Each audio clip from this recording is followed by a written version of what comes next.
આઈસીજેએસ portal દ્વારા લીંબાયત police સ્ટેશનમાં સન 2020થી કરફોડ ચોરીના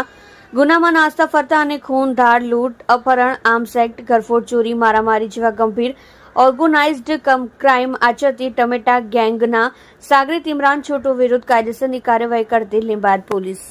સુરત શહેર પોલીસ કમિશનર સાહેબ શ્રી તથા ખાસ પોલીસ કમિશનર શ્રી સેક્ટર 1 સાહેબ શ્રી તથા નાયબ પોલીસ કમિશનર સાહેબ શ્રી ઝોન 2 તેમજ મદદનીશ પોલીસ કમિશનર સાહેબ શ્રી ડી ડિવિઝન સુરત શહેર 9ની સૂચનાથી તેમજ પોલીસ ઇન્સ્પેક્ટર એસબી પટેલિયા સાહેબ 9ની સીધી દેખરેખ તથા સૂચના મુજબ તથા સેકન્ડ પોલીસ ઇન્સ્પેક્ટર વીએ જોગરાણા સાહેબ 9ના ટેકનિકલ માર્ગદર્શનથી ગંભીર પ્રકારના ગુનાઓમાં નાસ્તા ફરતા આરોપી શોધી કાઢવા સારું સર્વેલન્સના પોલીસ સબ ઇન્સ્પેક્ટર જીવી દિહોરા તથા સર્વેલન્સ સ્ટાફના માણસો એચસી વિરેન્દ્રસિંહ, રણજીતસિંહ તથા પીસી સાર્જનભાઈ કાનાભાઈ નાઓએ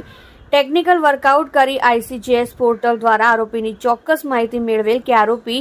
ઇમરાન છોટુ ખૂન, ધાડ, લૂંટ, અપહરણ, આર્મ્સ એક્ટ કલમ, કરફોડ ચોરી, મારામારી જેવા ગંભીર ઓર્ગેનાઇઝ્ડ ક્રાઇમ આચરતી ટમેટા ગેંગના સાગરીત હોય અને જે હાલ ડીસીબી પોલીસ સ્ટેશનમાં ગુજસી ટોકના ગુનામાં હાલ લાજપોર જેલમાં કાચા કામના કેદી હોય જેના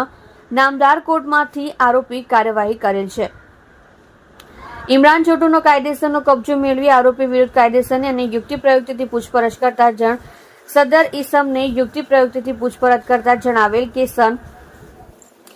2020માં બકરી ઈદના દિવસે પોતાની પાસે ખર્ચાના પૈસા ન હોય જેથી પોતે જ ચોરી કરવાનું વિચારેલ, પરંતુ બકરી ઈદ હોવાથી લોકોની અવરજવર વધારે પડતી હોવાથી